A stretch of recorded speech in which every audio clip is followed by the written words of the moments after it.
Muy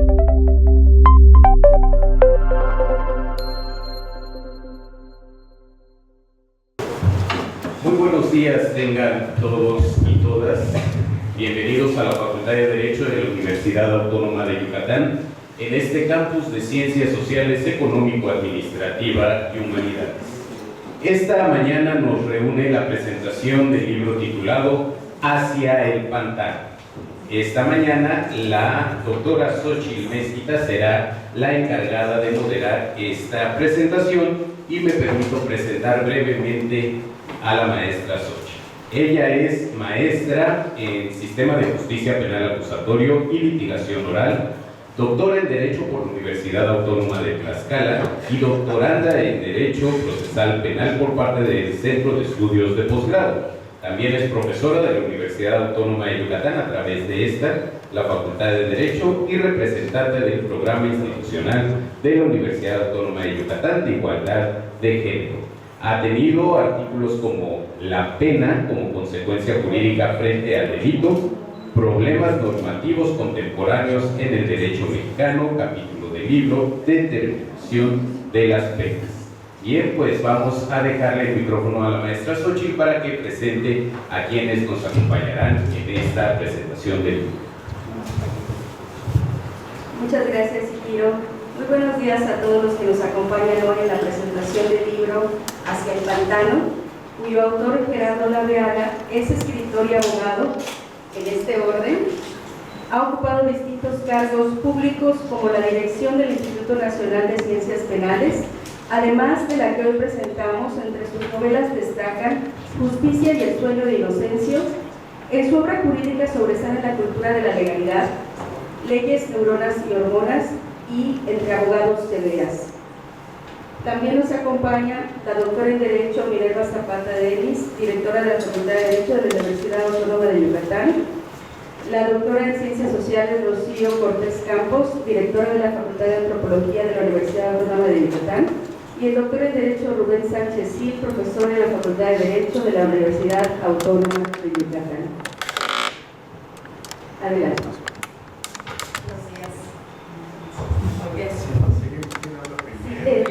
La doctora, sí, Rocío. Gracias. Buenos días a todos y a todas.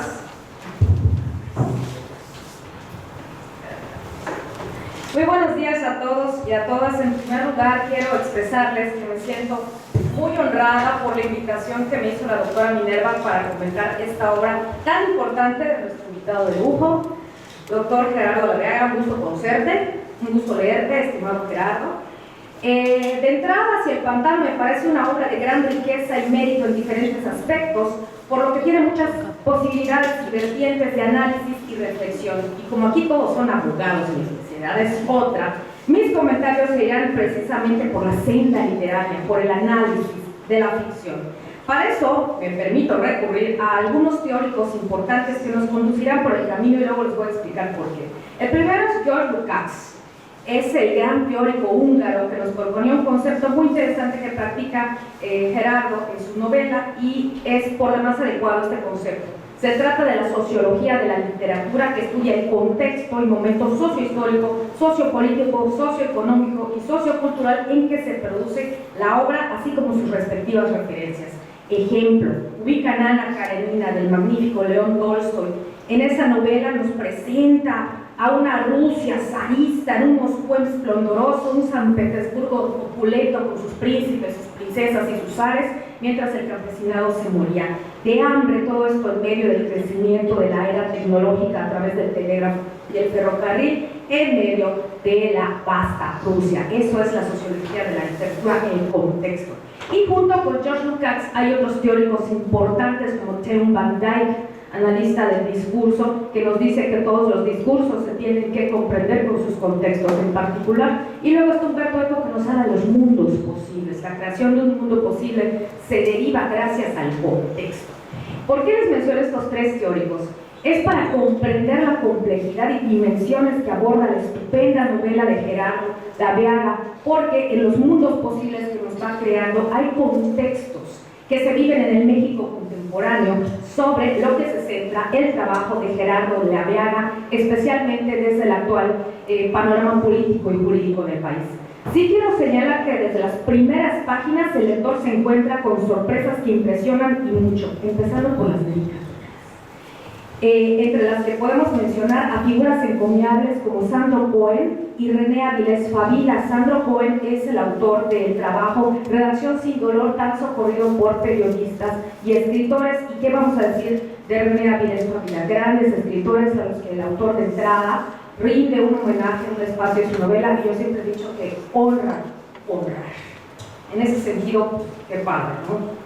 Segundo, escrita a diversas voces desde diferentes puntos de vista, Hacia el pantano es una novela brutalmente honesta.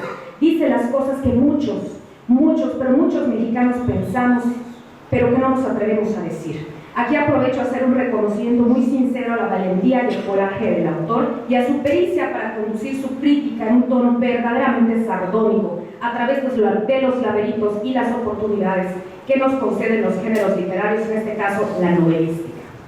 Valoro especialmente la osadía de Laveaga al publicar este texto en esta época de tiempos oscuros y radicales, en la que el sentido común es el menos común de los sentidos y en la que se persigue a aquel que piensa diferente de esos otros que te encaran y te dicen que si no estás con ellos estás en su contra. Es la cultura de la cancelación. En su narrativa sencilla, elegante, que no busca vanos artificios, Gerardo Laveaga expone puntos importantes de la vida socioeconómica, política, cotidiana de la República Mexicana en su contexto contemporáneo, valiéndose para ello de la voz de sus personajes que se enfrascan en escenarios en extremo peligrosos.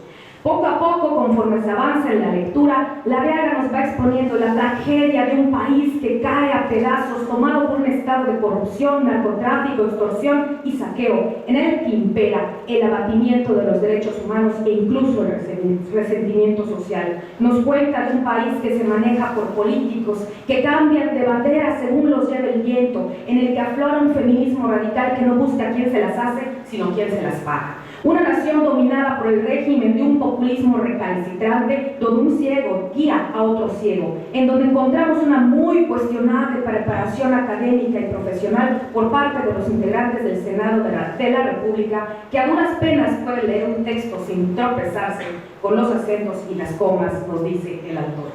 En diferentes matices que van del sarcasmo al análisis legal hasta el erotismo, Gerardo Laveaga nos relata la historia de un México que se gobierna mediante la constante violación del Estado del Derecho y el desvanecimiento de la división de los poderes, la artera disolución de la Suprema Corte, en la que a partir de una violación de ley los ministros y ministras serán elegidos por voto popular. El México que nos recrea Hacia el pantano es un país liderado por amiguismos y lineamientos competencieros que supuestamente tienen como objetivo proteger al pueblo bueno y velar por su bienestar. El modus operandi, las estrategias, los motivos, las pasiones y claudicaciones de este ente llamado Estado las vamos descubriendo de mano de diversos personajes por demás interesantes, como el iluso e insípido Rodrigo Telles, Rusalka, la misteriosa femme fatal que juega con los deseos carnales de los hombres, Daniela, abogada en ciernes, que haría cualquier cosa por Rusalka, de quien está perdidamente enamorada, y ese enigmático normalista moreno de ojos verdes pseudo-marxista, que tiene un sentido muy distorsionado de la democracia, la delgada línea entre el bien, el mal y la culpa. No obstante, de todos los personajes referidos y de los otros que sostienen los entresijos de la obra, el que más destaca es la figura de Arturo Pereda, magistrado de carrera impecable, recién jubilado, que después de 20 años de servicio, un buen día se enfrenta a un nuevo desafío personal, político y profesional, acontecimiento que lo hará replantearse sus ideales y horizontes. Resulta por demás fascinante la realidad que el propio Pereda experimenta al ser nombrado fiscal general de la República. Acepta el cargo a propuesta de la mismísima presidenta Yaritzi Sabanero, que sí, curioso, se apellida como ese simpático burrito de la canción que va de camino de Belén. En la conversación, la presidenta le suelta un discurso demagógico sobre la importancia de buscar la igualdad y la justicia en el país, misión para la que Pereda debía ser mancuerna con un personaje tenebroso, anciano, maligno, y turbio, Cecilio Barbachano, que se nos presenta nada sutilmente como el titiritero de ese gran teatro llamado política.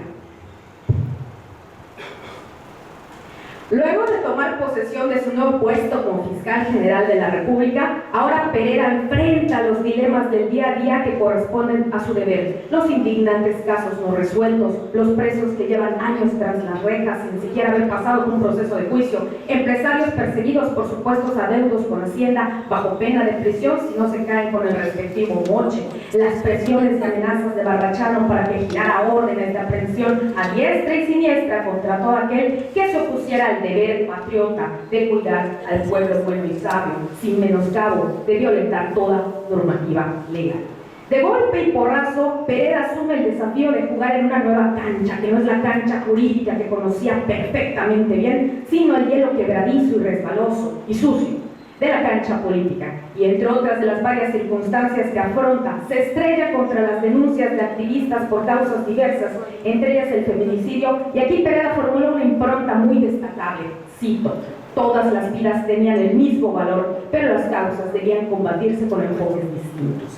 Así, a lo largo de la novela vemos un confuso Pereira enfrascarse en largas reflexiones basadas en Ortega y Gasset, uno de mis teóricos favoritos, que enfatiza la idea de que al final todo se trata del contexto, el hombre y su circunstancia, situación que experimenta en carne viva el propio Pereira en su cotidiano debate de mantenerse fiel a sus principios o cambiarse de partido y unirse al lado oscuro de la fuerza, es decir, abrazar la corrupción del propio sistema. En esos mismos derroteros, las conversaciones sobre política, derecho y justicia entre Arturo Pereira y su amigo y jurista Juan Federico Arriola son una verdadera delicia para quienes desconocemos sobre el tema de las leyes y su ejercicio, pero que tenemos los ojos abiertos y logramos comprender la gravedad de la situación narrada, que se parece mucho, pero mucho, al México retratado en las noticias de los medios de comunicación a nivel nacional e internacional, mordaz, desafiante, incómoda, sensual, descarnada, escatológica.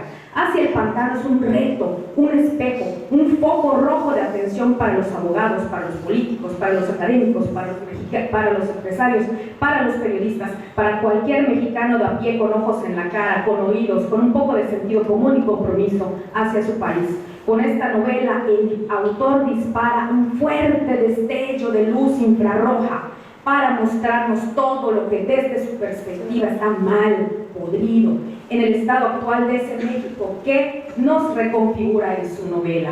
Y lo hace desde ahí, desde la Ciudad de México, desde la región más transparente del aire, de la que tanto escribió Carlos Fuentes. Entre las páginas de su propio texto, La Veaga se duele y nos relate la agonizante historia de la patria impecable y diamantina de López Velarde, de ese México creo en ti de Ricardo López Méndez, del México lindo y querido de Chucho Monge, del México te llevo en el corazón de Roberto Sierra, pero que hoy nos cuenta La Veaga en esta novela tan subversiva, ya está muy, pero muy hundido en el pantano. Esta, desde luego, es una obra de ficción literaria que se parece mucho al contexto actual que vivimos, y en esa dirección, estimado Gerardo, quisiera preguntarte, luego de escribir esta novela, aún que eres en México, muchas felicidades, Gerardo, por este trabajo, muchas gracias a todos y a todas por la oportunidad.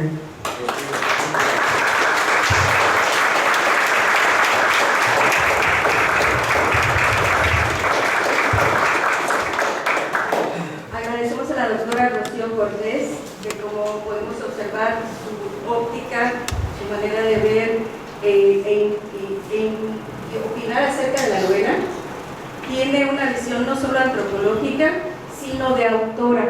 No quería que me explayara en presentaciones, pero también la doctora es autora de varias obras y novelas.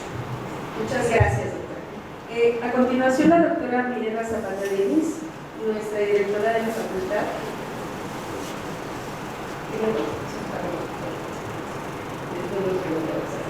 Bueno, me han pedido que presente primero al doctor Rubén, que como bien sabe, nuestro académico de la facultad y es profesor también de nuestra facultad. Adelante, Rubén, escuchemos tu opinión. Gracias. Bueno, sin mayores preámbulos, porque yo sí tengo que aprovechar mi tiempo, porque tengo muchas cosas que decir sobre esta esta extraordinaria y muy pertinente novela que nos invita a reflexionar sobre el momento histórico que está viviendo nuestro país, en particular desde el ángulo de la relación entre el derecho, y lo pongo primero, y el poder. Mi presentación va en tres grandes vertientes. La primera, una relacionada más bien con cuestiones de teoría literaria, una segunda porción de mi participación relacionada con la filosofía en general y la filosofía jurídica en particular, y en tercer lugar y último, pues una cuestión personal que quisiera solventar precisamente en este momento y que dejaré para la postre de todo esto. En primer lugar, esta es una novela que sus principales comentaristas en la prensa y en las revistas literarias, concretamente Luis de la Barrera y Fernando García Ramírez, han esencialmente coincidido en que se trata de una novela en clave, una novela que da pautas para identificar personajes, personalidades, sujetos, etcétera, que tienen correspondencias con nuestra realidad y que tienen nombres y apellidos y funciones y papeles muy identificables y claros en esta realidad. Yo creo que aquí discreparía, o por lo menos introduciría muy importantes matices sobre si esta es una novela en clave o no lo es. Y mi conclusión es que no se trata de una novela en clave. El hecho de que una novela refleje una determinada situación social no la hace necesariamente una novela en clave. Esto ha sucedido en muchas ocasiones en que una novela refleja un determinado punto de la sociedad, una altura de los tiempos, para usar la terminología de Ortega y Gasset. En la literatura universal tenemos el ejemplo de La montaña mágica de Thomas Mann. En la literatura mexicana está Al filo del agua de Agustín Yáñez, que reseña este preludio previo a la revolución. Y no son novelas en clave, sino que además es algo inherente a la propia literatura. En una muy memorable conferencia impartida el 21 de junio de 2016 en el Colegio Nacional sobre la novela La sombra del caudillo, la que sí es novela en clave por excelencia de la literatura mexicana, Juan Villoro dice lo siguiente, y cito: la ficción se distingue de la historia porque cuenta cosas que no necesariamente son verificables, pero registra emocional, psicológicamente, simbólicamente, la realidad. Fin de cita. La novela, la ficción, la literatura nos ayuda a entender cosas que quizás son inefables y que son difíciles de explicar en una argumentación teórica, racional, disciplinada, pero sí puede transmitir emociones y ciertos estados de ánimo. Esto es lo que creo que es la principal característica estética que tiene la novela de Gerardo Laviaga. Nos plantea esta situación de desazón que se vive ante un desmoronamiento de ciertas instituciones, de un Estado de Derecho que se creía ahí. Creo que simbólicamente esto lo refleja el desengaño, el desencanto y la transformación que vive Arturo Pereda desde su idealización del derecho, del deber ser, a vivir los entresijos y el pragmatismo de la política del día a día y lo que se tiene que hacer en ella para sobrevivir y lograr los objetivos que se puedan tener. Regresaré sobre esta cuestión. Pero no me parece que esta sea realmente, como han dicho los comentaristas que ya he mencionado, haga de esta una novela en clave. Si le buscamos, si ponemos atención en algún rasgo o en otro, Arturo Pereda, Yatsiri Sabanero, Cecilio Barbachano, este mefistofélico personaje que hace parecer a Nosferatu un niño de pecho, pues vamos a encontrar rasgos de ellos y de ellas en unas y otras, ¿no?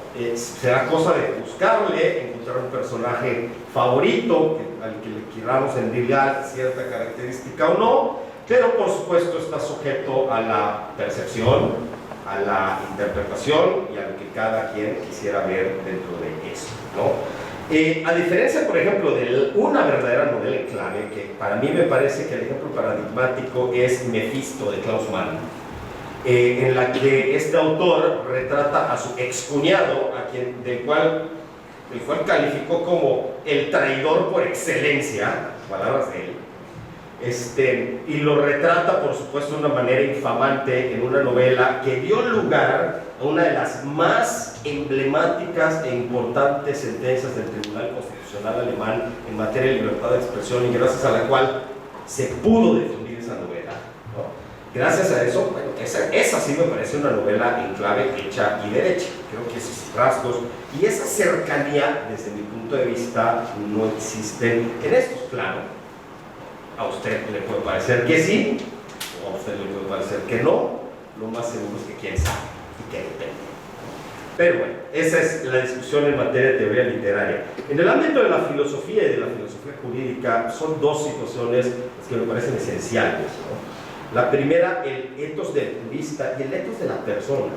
Cómo, y en particular, esta transformación que sufre Arturo Pereda, muy semejante a la transformación de Gregor Samsa en la Alhambra de Kafka, en la que de ser un jurista idealista, un luchador por la justicia que habría enorgullecido a Fournier, termina siendo después de un sueño intranquilo, amanece convertido en un oprobioso insecto, o amanece transformado en un sujeto que es irreconocible ya de quién era. Este personaje proteico, este personaje que cede ante las presiones del poder, nos lleva a pensar, bueno, ¿qué haría cada uno de nosotros en una situación semejante? Porque puede ser muy fácil criticar ciertas posiciones, ciertas situaciones desde un punto de vista del deber ser, de la idealización y de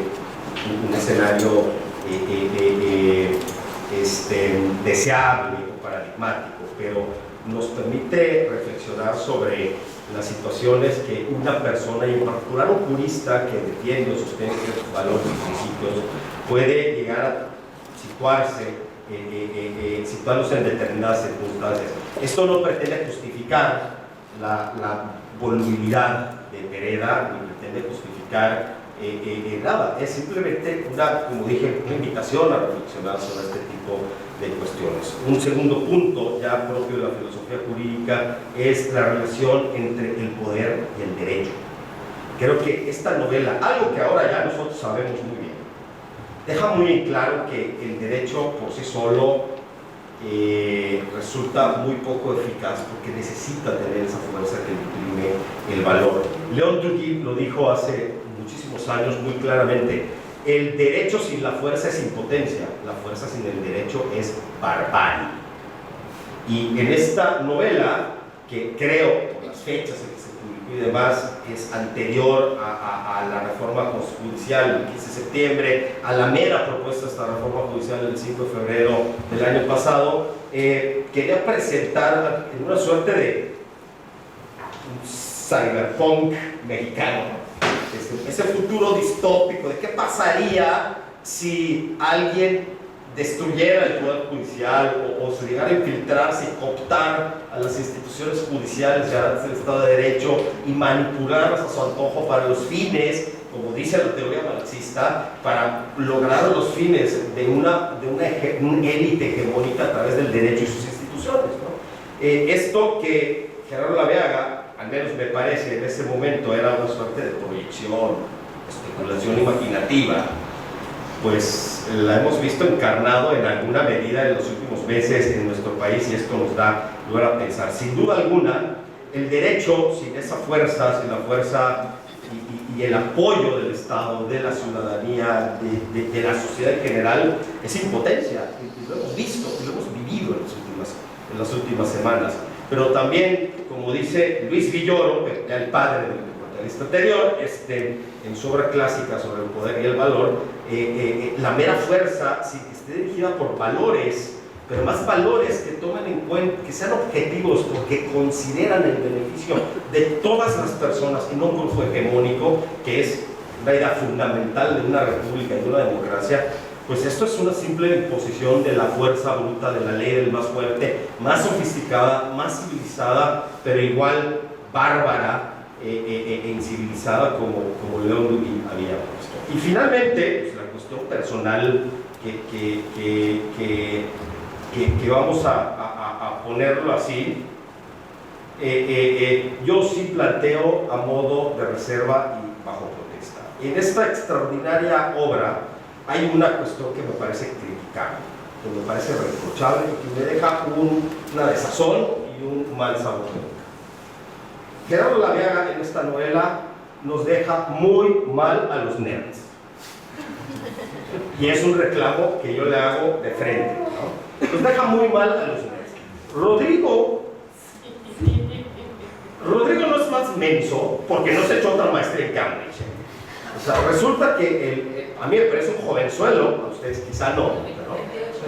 Es un jovenzuelo, ¿no?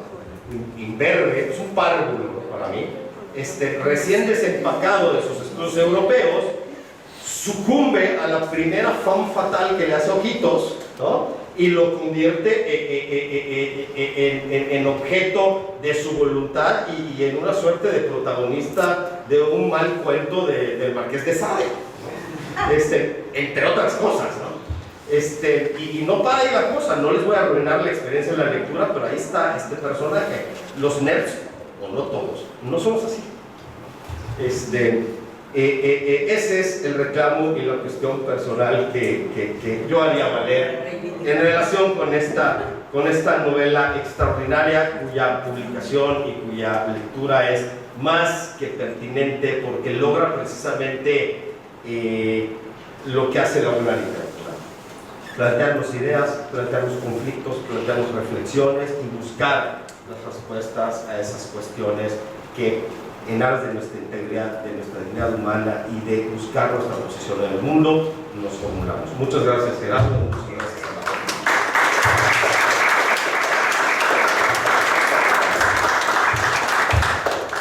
Como siempre, Rubén, es de admirarse. Cada vez que tenemos la oportunidad de escucharte, aprendemos y conocemos un poco más la manera, y tú muy bien diste varios puntos de vista: literario, filosófico, el derecho y luego el personal, o el que llegó un poquito ahí como la molestia. Pero sí me gustó mucho la comparativa que hiciste con la metamorfosis kafkiana, porque sí podemos notar cómo paso a paso en la novela los personajes van cayendo en el contexto en el que se están desarrollando, o como tú quieres culpar a esa femme fatal, bueno, echaremos la culpa a la femme fatal, aunque y el inocente pues cayó presa, digamos que sí. Pero también la idea de no justificar, porque una cosa es comprender el contexto en el que se desarrollaron los personajes, como bien dices, en una metamorfosis, pero no te quito la razón al decir, porque aquí de hecho lo subrayé y ahorita lo encontré. A mí me duele en lo personal esta frase: dice, el derecho penal no es el único agraviado. El derecho penal, en cambio, era una claudicación, el reconocimiento de que la sociedad había fallado. Y sí, claro que sí, y es muy importante darnos cuenta de cómo el sistema penal, a través del ente de Gerardo, nos pone a considerar si hay mejores maneras, mejores abordajes. Lo que platicábamos ayer, aquí hay compañeros con los que ya hemos hablado acerca de la cultura de la legalidad. Me detengo, soy moderadora, aunque no me dejan decidir quién va primero y quién va después, ¿verdad? Pero me permití entonces participar un poquito de la conversación y agradecer enormemente los comentarios de Rocío, de Rubén. Gracias por dejarnos presenciar este hermoso debate. A continuación, Minerva Zapata, escuchamos tu comentario. Gracias. Gracias, muchas gracias. Bueno, pues antes que nada, pues yo sí quisiera agradecer esta mañana tan bonita de poder compartir este espacio.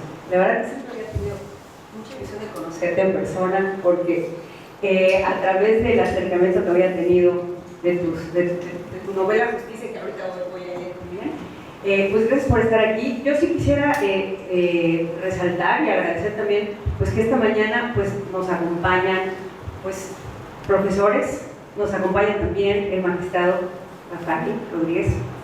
Buenos días, bienvenido el maestro Andrés Ortiz, el abogado Renan Solís, también profesores, el doctor Stevens, nuestro secretario académico. Y pues bueno, es muy bonito ver, y además pues estudiantes aquí que cuando comparto yo con Rubén la posibilidad de presentar la obra, que además yo la leí por recomendación de él. Bueno, los dos libros que he leído tuyos han sido por recomendación de él, he de decirlo. Y más allá de sí puntualizar el agradecimiento que nos acompaña en esta mañana, sí también agradecer pues que hayas tenido hayas decidido venir aquí con nuestros estudiantes a compartir y que nosotros también podamos compartirles a ellos lo que esta obra nos dejó. El primer acercamiento que tuve fue a través de la novela de Gerardo que se llama Justicia, ¿sí? ¿Qué fue lo que más me gustó? Y me gustaría compartirlo porque es como esa misma línea que digo, no puedo hablar como una experta, ¿verdad? Tengo que explicar porque no lo soy, pero sí puedo compartir con todos los aquí presentes lo que a mí me dejó y por qué cuando me comenta el doctor Rubén sobre eso de, bueno, va, y la verdad que te atrapa, porque primeramente cuando yo leo la novela de Justicia, realmente me deja ver esas diversas perspectivas de lo que es la justicia, ese concepto tan abstracto, ¿no? Y que al final cada quien lo ve desde su óptica. Entonces, esa novela donde te plantea una situación y que vemos que no es lo mismo la justicia para quien va de pie que la justicia para quien está sentado en una oficina, ¿sí? En un quinto piso, en un gran complejo de abogados, ¿no? Y para el ciudadano que vive una circunstancia completamente diferente. Entonces creo que el común denominador son esas multirrealidades de un México con muchas circunstancias, ¿no? Y que convergen en obras como esta, ¿no? Entonces, pues bueno, quería tocar el antecedente de cómo me llamó mucho la primera vez que tuvo bien Rubén prestarme la novela de Justicia y conocer pues la narrativa, ¿no? que tú manejas en tus obras y que la verdad pues sí son muy atrapantes y sobre todo entre nuestros estudiantes, que yo sí quisiera resaltar esa parte, ¿no? Pero volviendo a la novela Hacia el pantano, que es la que voy a convertir hoy, solo les puedo decir, como ya dijeron Rubén y Rocío, que también muchísimas gracias por compartir la mesa para compartir la obra, que sí dibuja de manera artesanal. Yo sí recalco el tema artesanal, porque sí va describiendo a través de todos sus personajes estas diversas situaciones que, como mencionaba Rubén, pareciera ser ficción, pero no lo es, ¿no? Y que a lo mejor en el momento que la novela fue escrita, pues se veía como, esto podría pasar, ¿no? Y en el momento que uno va leyendo, dice, ay, esto ya pasó. Este es fulano, pues puede ser sotano, yo creo, ¿no? Y eso es como muy desafiante cuando uno va avanzando y va entrelazando las historias de cada uno de los personajes. Entonces, el personaje principal para mí, que es el hilo conductual, pues es nuestro querido Pereda, ¿no? Que tiene un papel fundamental en ir plasmando toda esta historia, porque él es el que se entrelaza al final con todos los personajes. Y que luego, como bien decimos, tiene la oportunidad de ser fiscal. Pereda también fue en su momento académico, y también la figura de Rodrigo, que no se me hacía tan nerd, pero bueno, sí, la verdad, sí, sí, bueno, sí es nerd, pero también podemos decir que fue un papel desde ese idealismo y desde esa convicción de tener esas como contradicciones con sus ideales y con lo que él cree, ¿no? Y a estos personajes se enfrentan a diversas situaciones que pueden llegar a comprometer su integridad. Y también tenemos otra parte que es fundamental, que es un sistema. Este sistema que es como un monstruo, que sutilmente va empujando, acomodando, forzando las cosas y llevando a ciertos personajes de la novela a replantearse dilemas éticos, pero sobre todo a asumir el costo de sus decisiones. Y aquí yo sí quisiera puntualizar, porque pues tenemos aquí a estudiantes de nuestra licenciatura, y también tenemos la visita de estudiantes de la Universidad de Quintana Roo, porque creo que algo que nos regala esta novela es esa reflexión, ¿no? De que en el ejercicio profesional, sobre todo para nosotros los abogados, vamos a estar llenos de dilemas éticos. Y aquí uno tiene que decidir. Y las decisiones siempre tienen consecuencias. Entonces, eso es como muy claro a lo largo de toda la novela. Y pues bueno, los personajes femeninos también juegan un papel fundamental. O sea, Rusalka se decía mala, o sea, interesada, o sea, cómo juega ese papel de poder, como bien dice, ese poder femenino, pero también denota cómo cada persona es su propia circunstancia, ¿no? Como dice, yo, mi historia, mi circunstancia, y es producto también de su historia. Y ello pues la lleva a trazar un camino para lograr pues lo que cada uno anhela, y eso depende mucho de la escala de valores y de los principios pues que cada persona tiene, ¿no? Y todos esos componentes le van dando un hilo a la historia. Y como yo les dije, vas leyendo la trama y vas palomeando como checklist el México de hoy. ¿Quién era? ¿Qué hace? ¿Qué dice? ¿Qué pasó? ¿No? Cuando llega la parte, la desintegración del corte, que no queremos spoilear la novela, pero es cuando dices, pues sí, ¿no? Esto pues ya no es tanta ficción, ¿sí? Y sí, las diversas realidades que estamos viviendo en el ámbito político, social, jurídico y la realidad de nuestro Estado de Derecho, ¿no? Término tan debatido, tan lastimado, si me permito decirlo, en la realidad que hoy estamos pues todos viviendo, ¿no?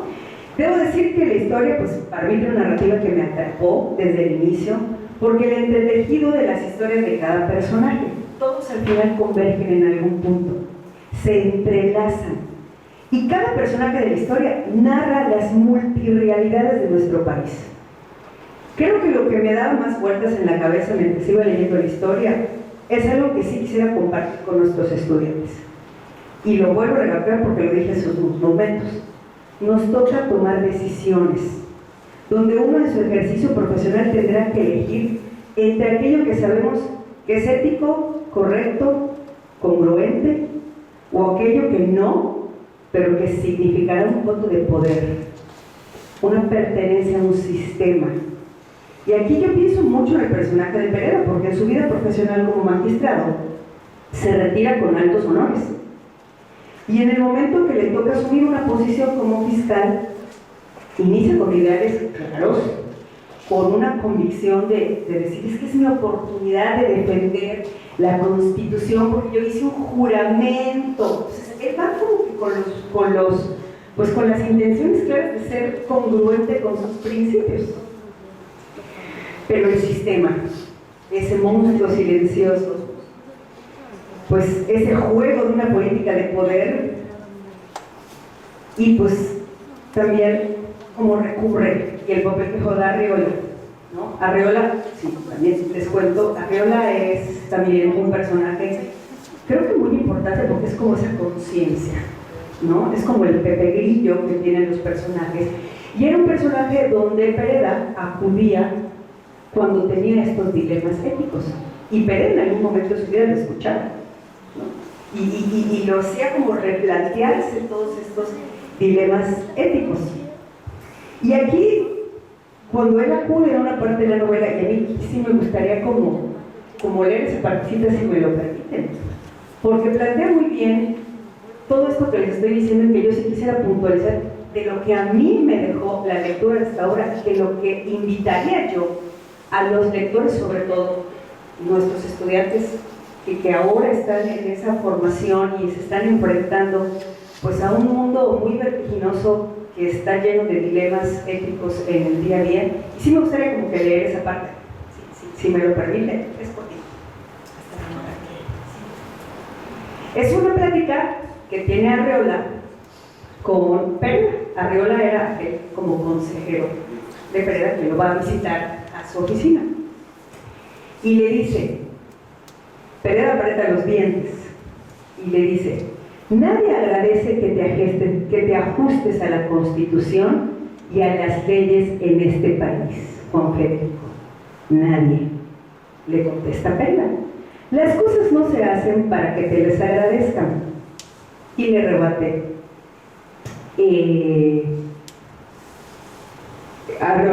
estoy situado, Pereda dice, estoy situado en los umbrales de algo grande, Juan Federico, desde este cargo, porque él era fiscal general, lograré lo que no logré en el anterior, que se me recuerde cómo. Y le contesta Arriola: este cargo también pasará, Arturo, y si en el anterior conseguiste dejar un recuerdo entrañable, en este quedarás como un traidor. Y le rebate el fiscal: ¿y a quién he traicionado? A ti en primer lugar, pero también a la judicatura y a la profesión jurídica de la que llegaste a ser un referente.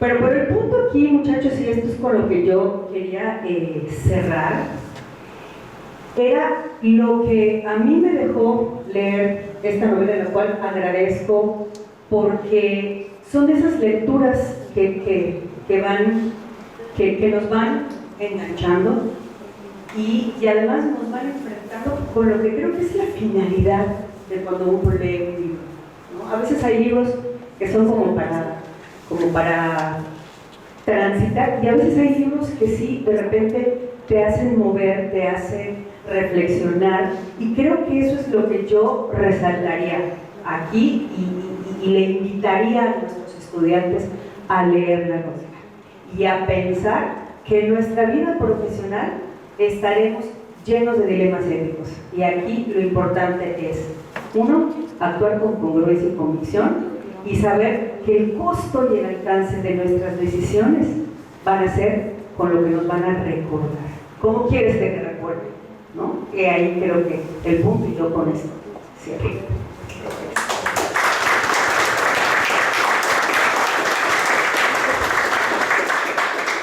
Muchas gracias a nuestra directora, la doctora Minerva Zapata Davis.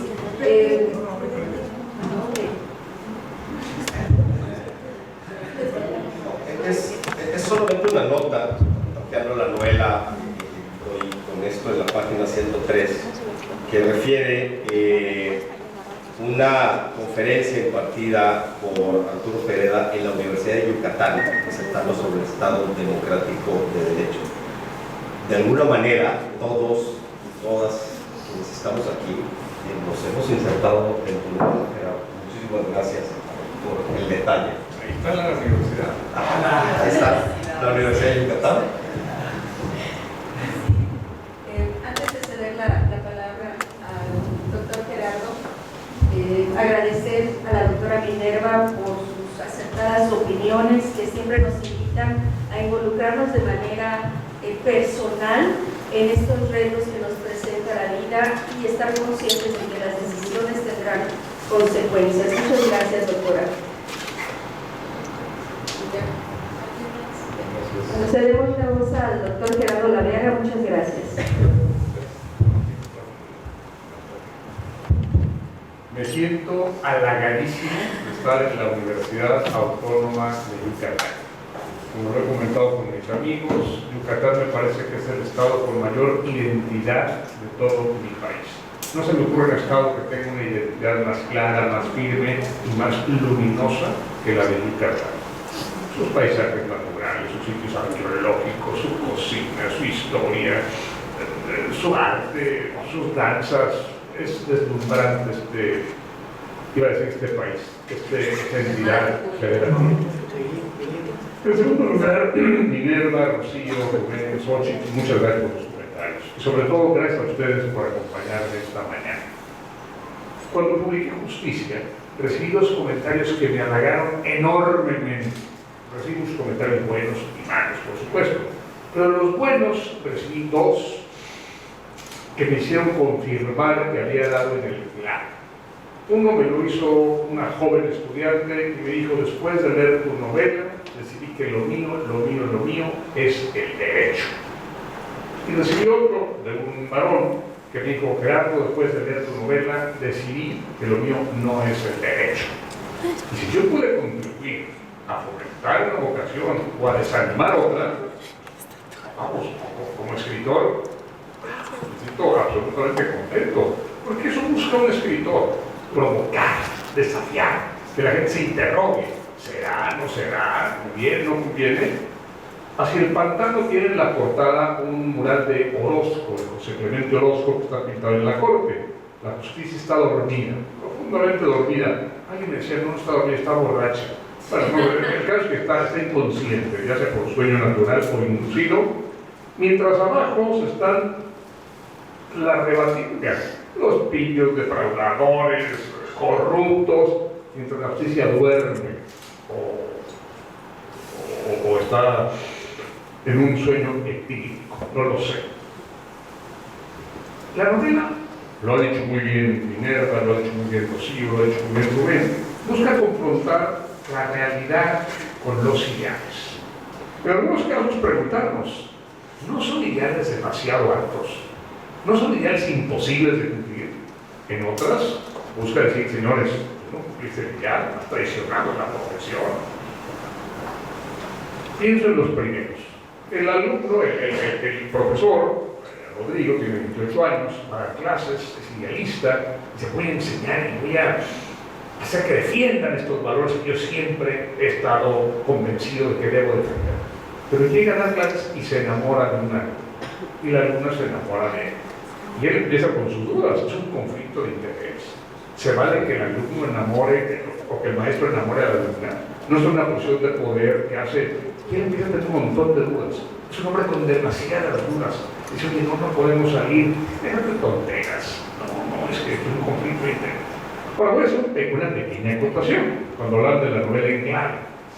Cuando un novelista crea personajes, todos los personajes de Silpantano, todos, tienen algo mío. Los más miserables y los más bondadosos tienen algo mío. Todos los autores construimos a partir de nuestras experiencias, de nuestros miedos, de nuestras expectativas. Y mucha gente se siente aludida. Cuando publiqué Justicia, me acuerdo que recibí 3 llamadas de 3 amigos para reclamarme de un personaje, del fiscal de la Ciudad de México. Me habló Mancera, Miguel Ángel Mancera. Me dijo, perdón, no le dije, oye cabrón, pensé que éramos amigos. Miguel Ángel, somos amigos. No, después de este personaje me dejas por los pelos. Tú no eres ese personaje. Es obvio que soy yo. Me habló Rodolfo Félix después, me dijo, oye Gerardo, es un mal amigo, cabrón. O sea, no puede ser que me hayas retratado de manera tan indigna. Rodolfo, tú no eres, no, Gerardo, es obvio que soy yo. Luego no, Miguel Ontiveros, nuestro amigo, me dice, soy yo, esto es amor, hasta físicamente, Miguel, no eres tú. Cuando uno es un personaje en la novela, ¿qué es la magia de la novela? Puedes jugar con la realidad. Imagínate que yo pongo el collar, un personaje femenino, el collar de Rocío que me gusta mucho, pongo los anteojos de Minerva y pongo el peinado de Xochitl. Y ese es el personaje. Xochitl dice, mi peinado soy yo. No, dice, yo obvio soy no, este collar solo lo tengo yo. Pero no es ninguna de las tres, es una mezcla. Pues todos los personajes que están ahí, sí, son una mezcla de todos, por supuesto que es una mezcla de todos. Luis de la Barrera, que tú citas, dice que la presidenta de la Corte es Arturo Saldívar, pero con un sexo distinto, la doctora Ipú. Este es Saldívar, es obvio que es Saldívar. Todas las mañanas atraviesa de la Corte al Palacio de Nacional a pedir instrucciones al consejero jurídico, es Saldívar. Bueno, eso sí lo tomó Saldívar, es cierto. Pero hay muchas cosas que no tomé de Saldívar. No es Saldívar, es una mujer, es otra, tiene cosas de Saldívar y tiene cosas de muchos otros. Pero sí es una mezcla. Entonces, yo no diría que sea personaje ejemplar. Simplemente es una revoltura. Pero bueno, estábamos en Rodrigo. Rodrigo llega y dice, me enamoré de una alumna. Y esto lo tengo un poco de mi propia vida. Cuando yo empecé a dar clases en La Salle hace 25 años, o sea, hace 30 años, hace mucho tiempo, el director era el doctor Rodríguez Manzanera. Eso es el hombre, era el director de la ley penalista del municipio. Yo me enamoré perdidamente de la alumna. Me traía el loco. Dije, no, hay un conflicto de interés. Nadie hablaba del micro entonces, hace 30 años. Le dije, doctor, vengo a traerle mi renuncia. Ahí me siento que no puedo ser un maestro competente. Dijo, recuerden su renuncia, señor Arriaga. Yo no le puedo exigir que no salga con la alumna. Yo me casé con una alumna, la doctora María Luz Lima. Yo me han con mi alumna. Estoy casado con ella. Yo no le puedo pedir que no salga con ella. Lo único que sí le voy a pedir es que sea discreto. Si usted es un escandalito, son mayores de edad los dos con sus hijos, pero tanto mayores de edad. Yo no puedo impedir eso. Sean discretos. Recuerdo, y esta niña se va a caer, esta niña ya hizo su vida, tiene sus hijos. Recuerdo que en el examen final yo hice un examen para todos. Estoy inventando porque todo se hablaba de las ideas de Ferrayoli. Pero imagínense que hubiera preguntado ¿qué habría opinado Ferrayoli de la reforma judicial? De 3 elementos, considerando su obra tal y tal. Y me puso cara. A Ferrayoli no le habría importado la reforma judicial. Lo que le habría importado es que los maestros que están haciendo con alumnas las lleven a bonitos lugares y las inviten a restaurantes elegantes. Ese fue el examen de ella. Y eso está planteado aquí. Eso lo tomé de mi propia vida. O sea, un poco exagerado, un poco modificado, no es textual. Ahora aquí la pregunta es, violé los valores, violé el código de ética, fui miserable, jamás condicioné a la alumna que si tú no sales conmigo, te recuerdo, jamás. Fue una relación que duró mucho más allá de la época en que di clases y fue magnífica y nadie en la clase protestó. ¿Actué bien o actué mal? Es una pregunta que yo me hago a mí mismo. El otro personaje es, ya lo mencionaron aquí, un magistrado que ha sido pulcricisísimo toda su vida. Pero no es lo mismo ser magistrado que resuelve los asuntos que le llevan, porque un magistrado, como sabe aquí el presidente del Tribunal de Justicia Administrativa, solo resuelve los asuntos que le llevan y no puede resolver ningún asunto más. Está muy acotada su labor. Si le llevan 3 asuntos o llevan 300 asuntos, son los que tiene que resolver. Y lo que le piden es lo que tiene que conceder o no conceder. Un fiscal general no. El fiscal tiene un criterio de oportunidad y dice aquí sí y aquí no. A este sí lo persigo y a ella no. ¿Por qué? Porque yo sí lo persigo. Para eso tiene que hacer acción penal. Eso es más complicado. Eso es pelear sin ring. Eso es salir a pelear en un cuadrilátero que no tiene controles, que no tiene ring. O sea, y el pobre Pereira, que estaba muy hecho para checar expedientes, cotejar. Yo fui agente del MP, fui director general del MP Familiar y Psíquicos. Me di cuenta de algo horrible. Quien decía quién iba a prisión y quién no era el juez, era yo. Porque el juez era un inspector de control de calidad. Él no veía que yo hubiera hecho todo bien, cárcel, no, aquí le faltó esto, libre, cárcel, no, libre. Entonces, yo nunca lo hice, jamás. Yo decía, si yo quisiera que alguien quedara libre, basta con que no acredite la personalidad. No acredito la personalidad. Señor juez, aquí está. No, señor, no acredito la personalidad. Queda libre. O sea, cuidado. O sea, es el MP, es el fiscal el que decide si van a la cárcel o no. No es el juez.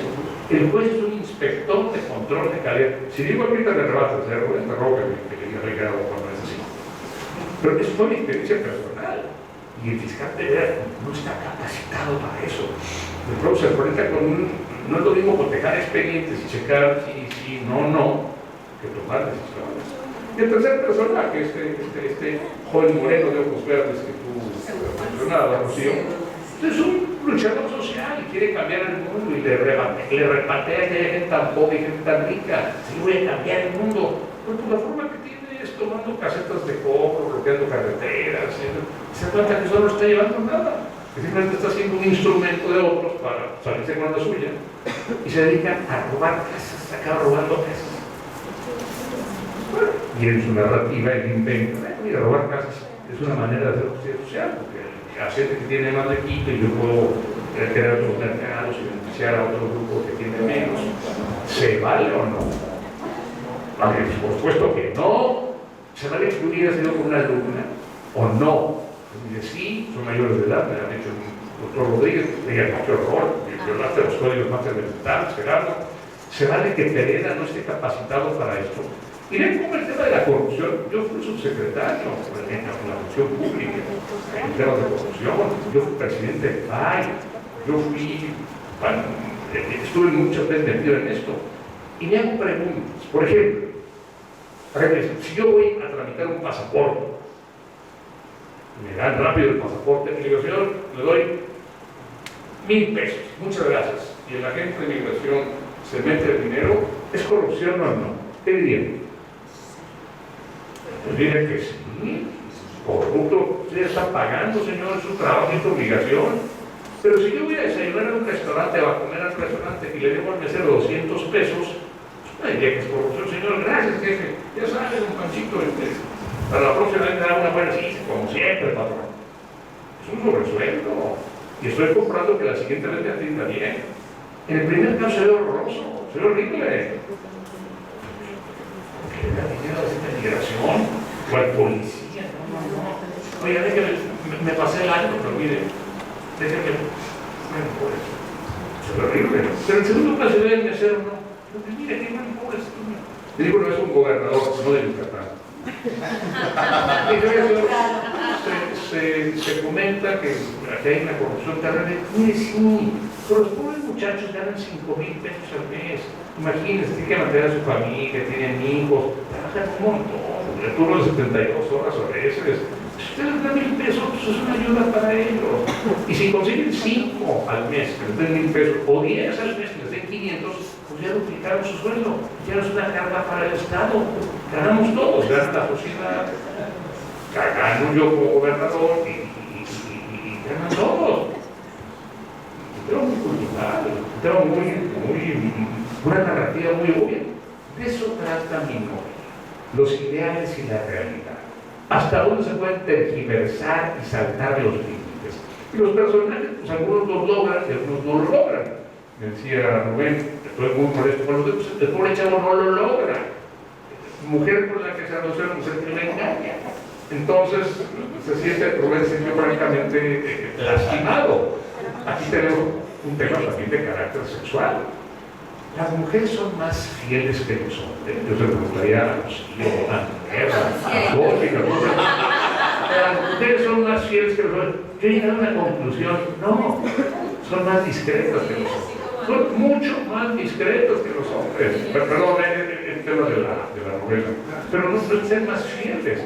Hubo una encuesta en Inglaterra, una encuesta de The Economist, de cada 4 personas, una cree que es hija de quien no lo es, que tiene un padre que no tiene. O sea, el 25% no tienen el padre que ellos creen que sí es. Bueno, los hombres, pues, hoy ya sabemos. Los hombres, la verdad es que hasta hace unos años no sabemos que los hijos son nuestros hijos. Una mujer siempre sabe que su hijo es su hijo. A punto. Puede tener una relación de cuadro de Manuel, pero sabe que es su hijo. Sé que esto salió de él. Pero un hombre no. Yo confío en que mis hijos sean mis hijos, pero también Rubén y todos nosotros. Hoy lo podríamos confirmar. Es un tema ético también. Y es un tema que también manejo en la novela.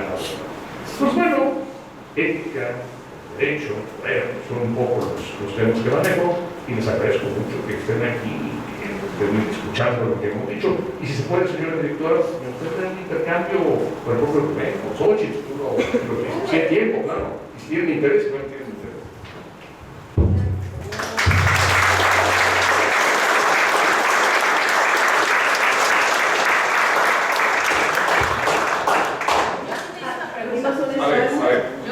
Perdón, es una pregunta que no contesté, perdón.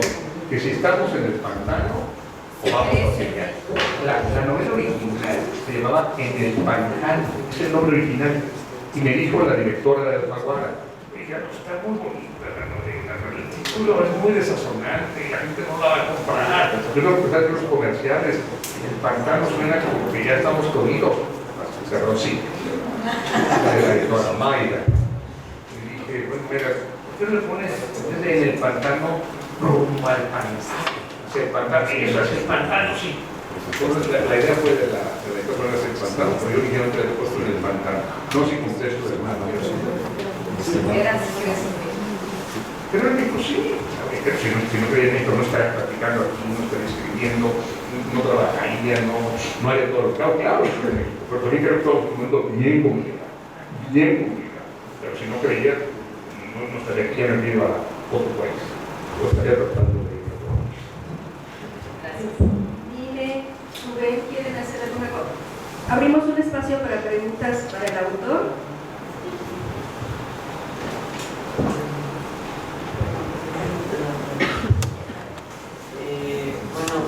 Buenos días, primero que nada. Micrófono para que todos escuchemos. Muy buenos días, primero que nada. Mi pregunta nace del cuestionamiento que justamente la doctora Rocío le hizo. Yo evidentemente no he tenido la oportunidad de leer la obra, pero por lo que puedo entender e interpretar de lo que se comentó, en su libro usted plantea un panorama político que, aunque es enmarcado en la ficción, refleja con una crudeza inquietante la realidad de nuestro país. Como estudiante de Derecho y como alguien que aún anhela creer en un futuro más justo para nuestro país, pero que se ve sobrepasado por la incertidumbre, el miedo y la impotencia, me gustaría preguntarle a usted directamente, como el autor de este libro, pero extender la pregunta a quienes consideren que tal vez puedan aportar algo. ¿Qué le diría a quienes aún nos aferramos a la esperanza de un México mejor, pero nos cuesta encontrar razones para sostenerlo? ¿Quieres decir algo? No, me represento. Yo siempre pongo en mi currículum, en mi post de X y en mis libros, Gerardo Laveaga es escritor y abogado en este orden. Yo soy doctor en Derecho. Cuando me veo en el espejo, yo veo un escritor. En segundo lugar, veo muchas cosas más. Veo que ya tengo más canas en la barba, soy abogado, pero ante todo veo un escritor. ¿Por qué me gusta más la ficción que la academia, a pesar de que soy académico? Porque en la academia tienes que justificarlo todo, tienes que dar razones, un aparato crítico, citar, cotejar, probar. A veces es muy difícil hacer eso. En la ficción no. En la ficción yo cuento una historia donde meto elementos de la vida de Rubén, de Rocío, de Minerva, de Xochitl, de ustedes. Y esa es la vida, dice Vargas Llosa, la verdad de las mentiras. En todas las mentiras, dice Vargas Llosa, es decir, en la ficción, hay grandes verdades. Y yo he encontrado mucha más inspiración en los novelistas que en los historiadores, por ejemplo. El historiador quiere justificarlo todo, y si no tiene las fuentes, no puede hacer una afirmación así. Son muy aburridos los historiadores, son muy aburridos los académicos del derecho. Algunos son excepciones, como que siempre buscan temas nuevos y sabrosos, pero en general son muy aburridos los abogados. Somos muy aburridos cuando seguimos. Yo procuro no poner citas en mis trabajos. Siempre me llama la atención, oye, doctor, pero hay que poner aparte. Digo, no, por favor, no. En los libros académicos, acabo poniéndolos, pero procuro hacerlo lo menos posible. La novela me permite ser absolutamente libre. Es una maravilla. Pero puedo contar la historia de las luchas internas que hay en la Facultad de Derecho. Hay quien quiere tu cargo, hay quien quiere tuyo. Entonces yo invento un personaje. Que quiere el cargo de Rocío y que inventa tales cosas y todo. ¿Es cierto o es falso? Es una historia falsa, pero dice, eso es totalmente real, así pasa, eso está pasando. Y no es Juan, es María, pero realmente sí está pasando. Por eso me gusta mucho esa verdad de las mentiras. Eso respecto a la literatura. Yo le recomendaría a los jóvenes de hoy que sigan luchando por el país, pero que escojan bien sus batallas y sobre todo, que elijan bien su trinchera. ¿Es desde el derecho que puedes hacerlo? Igual sí, igual no. Pero es una tragedia escoger la trinchera equivocada y meterte a hacer algo donde tú no sientes vocación, ni sientes interés, ni es lo tuyo. Yo, por ejemplo, una vez le pregunté al director del Museo de Antropología, hablando de temas, que era un museo seguido con C, no con Z, era restaurador. ¿Sí lo dices? Fue restaurador. Y le dije, una pregunta. ¿Qué se requiere? ¿Cuál es la principal vocación para un arqueólogo? ¿Cuál es la principal cualidad que tiene un arqueólogo? Y me dijo, no tener imaginación. No, si tienen mucha imaginación. Por eso, una gente con mucha imaginación dijo, no puede ser arqueólogo. Porque se empiezan a imaginar cómo eran las cosas y no las restauran como eran, sino que ellos se imaginan que eran. Y me empezó a dar ejemplos de un montón de gente que había restaurado, pintado monumentos, así no eran.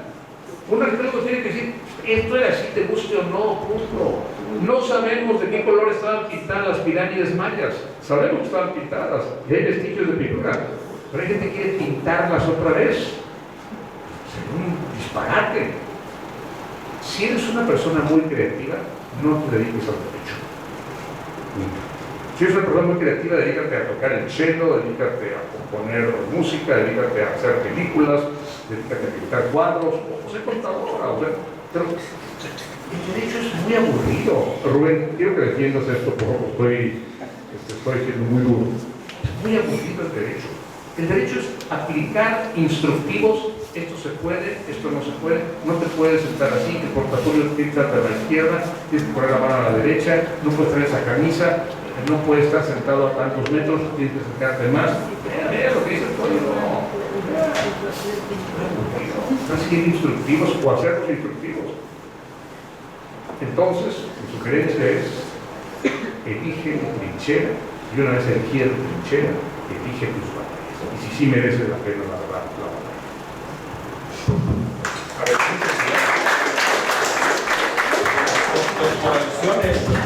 A ver, por alusiones personales, no, yo no creo que el derecho sea para nada aburrido, ¿no? Es sumamente apasionante desde muchos puntos de vista. Lo primero que para mí resulta atractivo y emocionante del derecho es el reto intelectual. Sí, es un reto intelectual.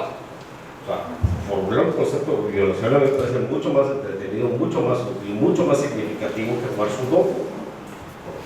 Yo no entiendo, digo, o leer álgebra, yo no sé cómo pasé matemáticas de la prepa, viví en asesorías y demás, porque eso de sumar letras, para mí, no, era inconcebible, ¿no? No sumas letras, sumas números, ¿no? Pero, pues, ahí estaba ahí, quién sabe cómo llegué. Bueno, el caso es que, y a mí me parece apasionante, y eso es desde el punto de vista formal, meramente intelectual. Ahora viene la cuestión emotiva, ¿no? Por ejemplo, al formular un amparo de ahora sí va a haber la autoridad, quién es la Constitución, ¿no? Es una adrenalina, una emoción tremenda, ¿no? Y pocas cosas en el mundo hay tan emocionantes, tan excitantes como correr a un término a las 11:45 de la noche. O sea, yo tenía un juego así de cuál es mi récord de presentación de un escrito, y mi récord había sido 11:54 en la presencial, porque ya la digital es otro juego, es un juego diferente, ¿no? Porque estás pensando que no se vaya la luz, que no se vaya el internet, que no se vaya a atorar la computadora. O sea, es otra emoción, ¿no? Es como otro juego, ¿no? A mí me parece emocionantísimo, y ganar, no hay, o sea, ganar un asunto que te llega a la sentencia y diga ampara y protege, o niega el amparo a la contraparte, que eso también es, ¿no? Pues a mí es así de extraordinario, ¿no? Y siempre teníamos una costumbre que se me quedó de mis tiempos de asociado en México, en un despacho como el que retratas de socios y demás, era que siempre que ganábamos un asunto nos íbamos a celebrar, pero además era fascinante porque éramos unos tipos de los 20 años, pues era entonces ganar un asunto, o sea, yo lo asocio así con esa emoción, una euforia. Y que te lo paguen de... No, aún más, ¿no? Lo máximo. Claro, ¿no? Dice... No es, fíjate, en ocasiones no es lo principal. No digo que no sea importante, no digo que no sea relevante el que haya una buena autocuenta, pero no es solo eso. Es la emoción, inclusive el bienestar de sentir que estás haciendo algo correcto en un asunto pro bono, por ejemplo, ¿no? O sea, el malo va a pagar y yo hice que pague. Claro, el malo es el contrario a mi cliente, ¿no? Pero claro, ya tenemos estas diversidades de puntos de vista, ¿no? Y esta dialéctica que implica el proceso de, por supuesto, la contraparte es el malo, siempre nos hemos referido. Los malos ya, te puso una apelación, los malos son la contraparte, obvio, ¿no? Pero ya hablando en serio, ¿quién es el malo en el proceso? ¿Quién es? En muchas ocasiones podemos discutir, dar la complejidad de los conflictos humanos con los que lidiamos nosotros como abogados, podemos discutir quién viene siendo el malo o el malo en qué. Y ahí lo dejaría. En resumen, ser abogado es emocionantísimo y yo lo volvería a hacer cuantas veces sea necesario. Voy a corregir la respuesta que te di después de escuchar. Hay que tener imaginación como abogado para crearte e inventarte esa narrativa. Parece que Porque si tú no tienes capacidad de inventarte esta narrativa, sí es muy frustrante. Ser abogado, o ser contador, o ser agrónomo. Sí tienes que tener una pequeña imaginación, corrijo, para inventarte la narrativa. En el despacho donde trabaja Rodrigo Telles, el personaje, cuando él encuentra y tiene un conflicto de la ética, se vale, no se vale, estamos defendiendo al bueno o al malo, le dice el socio principal, y es lo que sale aquí en la cuarta de Porros. El derecho es plastilina que se amolda a la interpretación más favorable de quien vale. Así lo veo yo. Rubén dice, no es quien vale, es algo mucho más complejo, se vale. Y qué padre que tenga esa capacidad de tener esa narrativa. Hay una película que se llama Historia de un matrimonio, no sé si la vieron. Un hombre y una mujer se van a divorciar. Pues hoy te quedas con esto y yo me quedo con esto. Sí, perfecto, ya. Pues empezamos nuestra vida. Pero un abogado le dice, oye, nuestra vida, ¿cómo que te va? Que la mitad y mitad, no, hay que quedarte en un porcentaje, sí, cierto, dice ella, pues contrata a un abogado. Y él tiene que contratar a un abogado también. Y toda la película es la lucha de los abogados. Al final, quienes se enriquecen y se forman son los abogados, y ellos acaban haciendo lo que habían quedado hacer al principio. Lo que habían pactado al principio, así es, pero ya quedaron empobrecidísimos. Y los abogados forrados. Es un tema ético también. Se vale vivir de los problemas del otro. Hoy que vienen cambios importantes en el mundo jurídico, la gente está volteando a las soluciones alternas de resolución de conflictos. Y los abogados están preocupadísimos. Es como, ya no van a recurrir a mí para su divorcio, para su herencia. ¿Cómo? Ya no van a recurrir a mí. Y ya empezaron a meterse en la justicia alternativa. Ya crearon una ley, hay un montón de pasos para la justicia alternativa. Ya no es nada más de que vamos a resolver el conflicto tú y yo, es un problema. No. Hay plazos, hay tiempos. Y si es electrónico, se tiene las luz, entonces tenemos que cumplir, si no ya no vale nuestro acuerdo. Pero bueno. ¿Qué tal, doctor? Entre muchas de las curiosidades que acostumbro leer está la plataforma X, y una de las cuentas que sigo con mucha puntualidad es la suya. Y hay un hilo que me llamó mucho la atención de un intercambio que se tuvo con Pedro Salmerón, justamente respecto a la figura de Pancho Villa. Donde hablaba justamente de usted, pues, le ponía el mote de bandido, de que es una persona muy mitificada dentro de la historia mexicana. Y me viene a mi mente, justamente en este momento, a propósito de las narrativas que estamos viviendo actualmente en el mundo y en México particularmente, si estamos más bien ante una época de posverdad generalizada, donde justamente lo que hay son narrativas antes de hechos, y específicamente cómo se están exacerbando. Es inevitable no pensar en este momento, por ejemplo, en la elección de la renovación del Parlamento alemán, donde ya se están pues prácticamente dando derecho o libertad de expresión a algunas posturas no nada más extremistas o radicales, sino inclusive que ya están reivindicando algún tipo de discursos que en algún momento pudieron haber sido vedados, tales como algunas formas de saludar muy pues directas hacia el fascismo. Y justamente hay algunas personas que con mucha osadía justifican pues, esto dentro de una aparente libertad de expresión. Ante toda esta pues, serie de comentarios que les estoy realizando, ¿qué opiniones merecería en este momento la postura pues, política que estamos viviendo en el mundo, pero particularmente en México, respecto de este tipo de discursos o narrativas que estaban vedadas y que ahora parece que están dándole patente para impulsarlas? Dos temas que tratas. ¿Vivimos en una época de posverdad? No, siempre se ha inventado todo. La realidad siempre ha sido un constructo social. Siempre se inventa y el poderoso se impone. Cuando Napoleón se corona emperador, invita a su madre, Leticia Remolino, no quiero que estés en la coronación. Por ningún motivo, dijo, somos republicanos, los Bonapartes siempre somos republicanos, y yo estoy atestiguando que mi hijo se corona emperador, se ve lealtad infame a mi familia y a mis ideales. Yo no voy. Soy el emperador, yo no voy. Dice que era por odio a Josefina, que no quería ver coronada a Josefina. No lo sabemos, no lo sabemos. Pero ustedes van al Museo del Louvre, en el gran cuadro de David, ahí está Napoleón coronando Josefina y sentado en primera fila la mamá de Napoleón. Nunca estuvo ahí.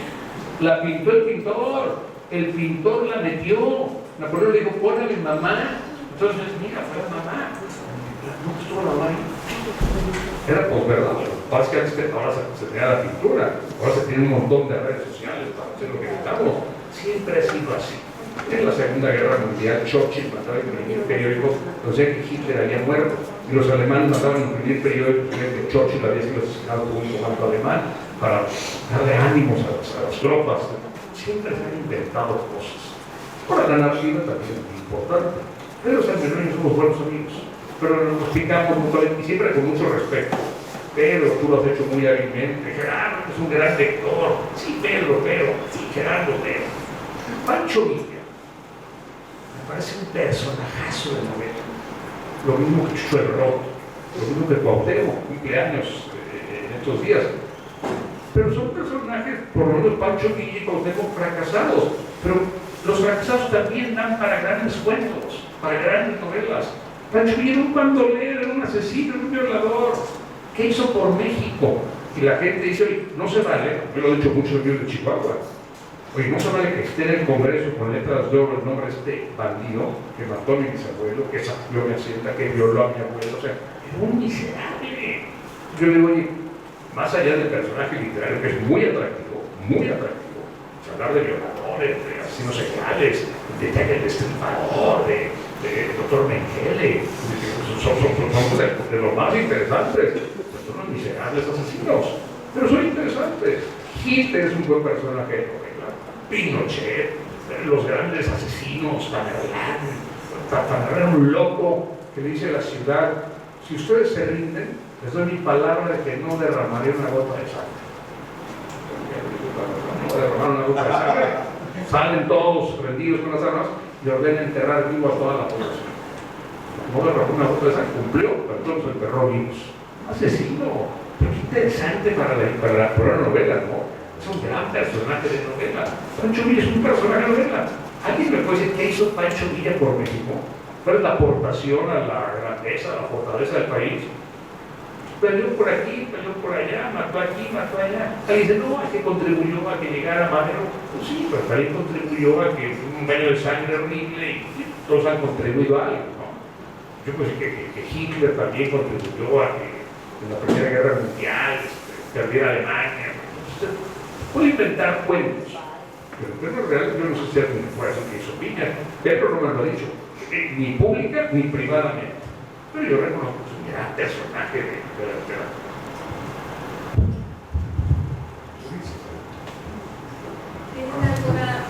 Muchas gracias. ¿Alguna pregunta que quieran? Señor Pedro. Hola, buenas tardes. Muchas gracias por la presentación del libro. Mi pregunta era más bien personal. ¿Cuáles fueron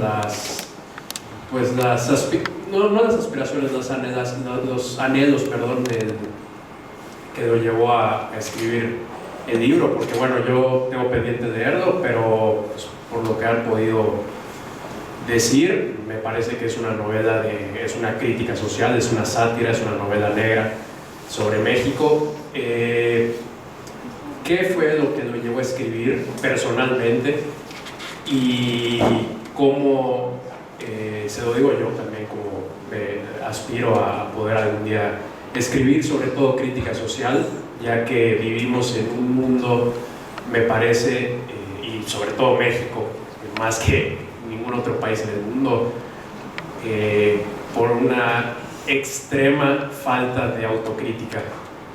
Entonces, lo que le hace falta al mundo es, bueno, la sociedad, es ser criticado.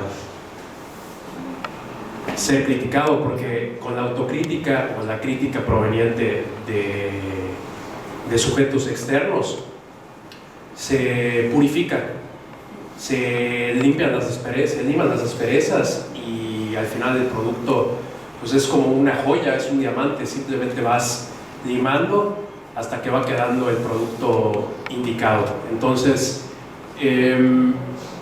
Sobre todo, me parece pertinente una novela de este estilo. Creo que en México se han escrito otras varias. Ahorita mismo se me viene a la mente Los Minutos Negros de Martín Solares. Creo que alguna de Carlos Fuentes. Y bueno, esas son las que se me vienen a la mente. Entonces, eso era lo que le quería preguntar. Si iba algo más la publicación del libro por algo personal o sí, para afectar de alguna forma la percepción que tiene la sociedad, una sociedad, la mexicana en particular, donde dice mucho de ella, pues le rinde culto a personalidades por lo menos impresentables, díganse narcotraficantes, díganse políticos, díganse influencers. Entonces, pues eso habla mucho de nuestros valores. Gracias. Miren, los narcotraficantes, tú sabes, voy a dar un dato escalofriante. Es lo bueno de un funcionario público. Cuando era funcionario público no lo podía decir. El 30% de los ingresos de México vienen por la droga que le vendemos a Estados Unidos. La narrativa es que vienen por las remesas de los muchachos que van a cosechar naranjas a Florida, que van a cosechar tomate a California, por la droga. Y Estados Unidos quiere producir su propia droga. ¿Para qué le compro a México cuando yo podría producirla? Ese es el tema. Y México quiere mantener el 30% de sus ingresos. Si acaban con el narcotráfico, toda la vida de todos nosotros va a disminuir un poco, de alguna manera. Por eso se cuida la droga. Ese es un tema que tocas. Otro tema importante, ¿por qué lo hice? Cuando uno escribe, es la vocación lo que te hace hacer. ¿Por qué elegiste a tu novia Mariana y no a Jimena? Se la dio Mariana y no a Jimena. ¿Por qué escribes? O sea, es algo que llegue. Tengo que decirlo, tengo que escribirlo. Es algo que escapa de ti. Sí me escapa, sí me explico. Tendría que dar muchas explicaciones y hacerle muchas preguntas para ver por qué escribo lo que escribo. Pero la verdad es que es algo que, de pronto un pintor dice, quiero pintar una matanza, o quiero pintar una pareja haciendo el amor, o quiero pintar unos borreguitos. Es algo que empieza a pintar y sale esto, y lo haces más grande, y le quitas. Es algo que se apodera de ti. No puedo constarte con precisiones amplias.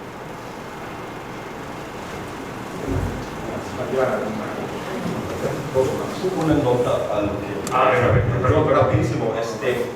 Al respecto sobre de dónde sale esa vocación literaria. George Orwell tiene un ensayo formidable y esencial sobre el tema y se llama ¿Por qué escribo? Da 10 razones de por qué escribo. En su caso una novela, ¿no? Porque tengo un mensaje que decir, porque se me pega la gana. El que se me pega la gana lo dice más elegante, claro. Pero en esencia es eso, se me pega la gana.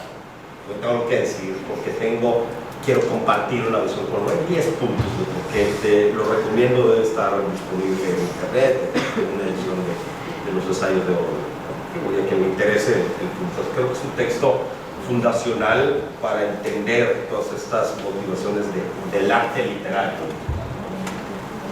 Gracias.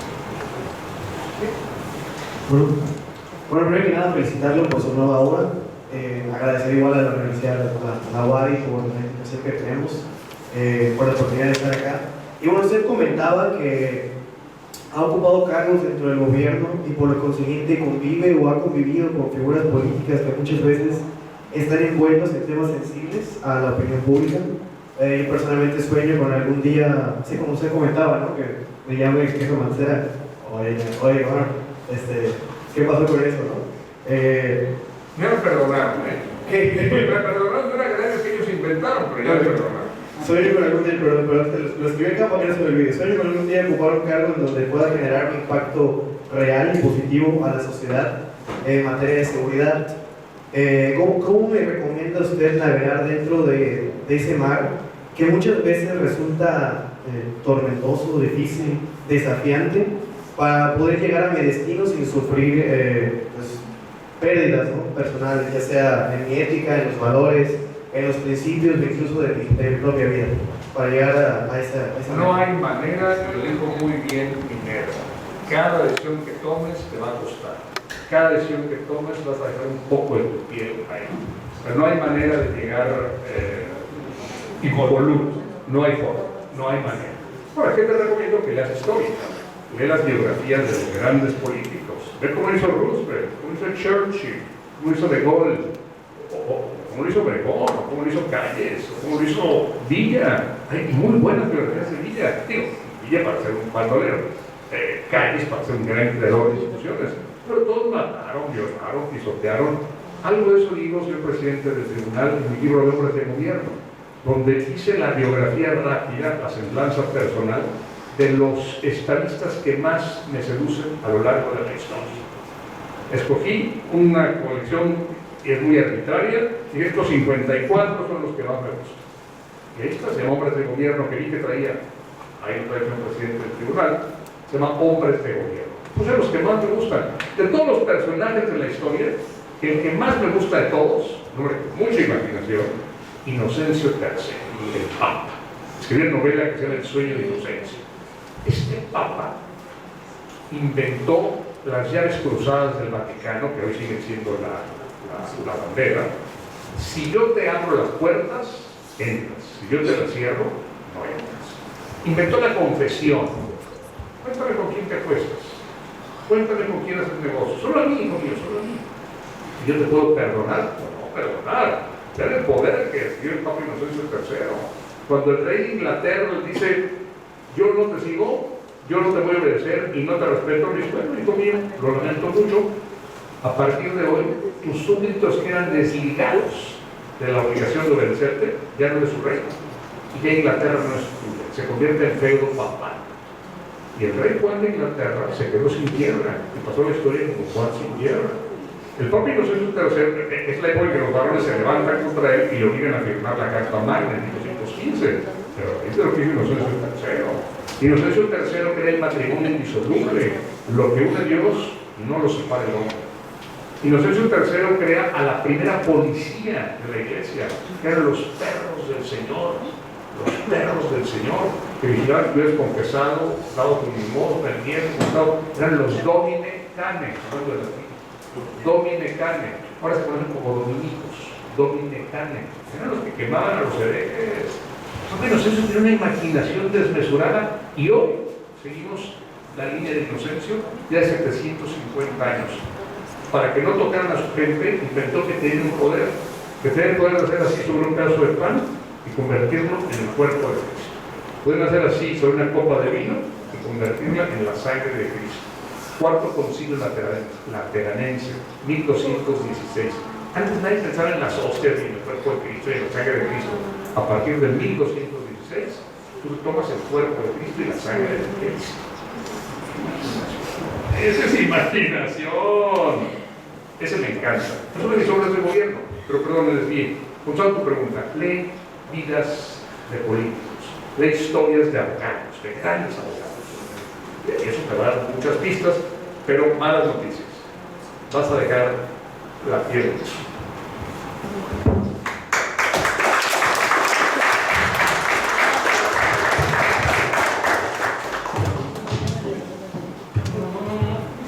Por motivos de tiempo, vamos a detener la ronda de preguntas y respuestas. Y quiero agradecer a todas las personas que nos acompañaron hoy, y especialmente quiero agradecer al autor Gerardo, a Rubén, a Minerva, a Rocío, sobre todo a Rubén por haberme invitado a esta charla. Me siento realmente muy honrada de participar en estos comentarios y les agradezco a todos su asistencia.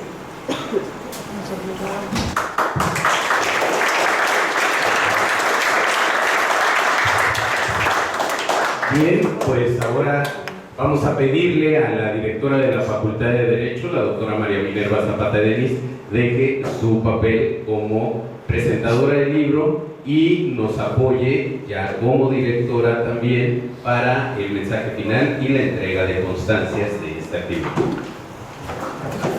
Bueno, pues muy buenas tardes nuevamente. Gerardo, muchísimas gracias. La verdad que fue un gusto poder compartir esta tarde ya y poder pues intercambiar estos comentarios, pero sobre todo compartir con nuestra comunidad estudiantil esas ganas, esa inquietud de que lean esa gran obra. hacia el pantano. Muchas gracias a Rubén, muchas gracias a Rocío, muchas gracias Xochitl por la participación hoy, pues también muchas gracias aquí a todos los presentes, y me voy a permitir entregar unas constancias por su participación. Primeramente, pues la Facultad de Derecho de la Universidad Autónoma de Yucatán otorga la presente constancia al doctor Gerardo Labriaga por su valiosa presentación de su libro titulado Hacia el Pantano.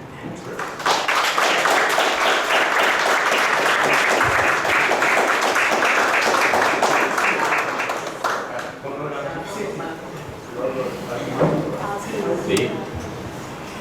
Mientras ello, convocamos a la doctora Rocío Leticia Cortés Campos para la entrega también de su constancia.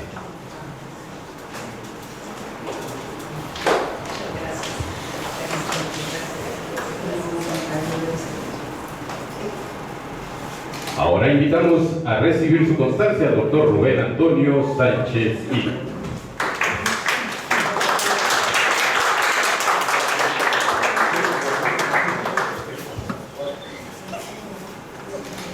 de la misma manera, por su valiosa participación como moderadora, la doctora Xochitl Aline Mezquita Leal.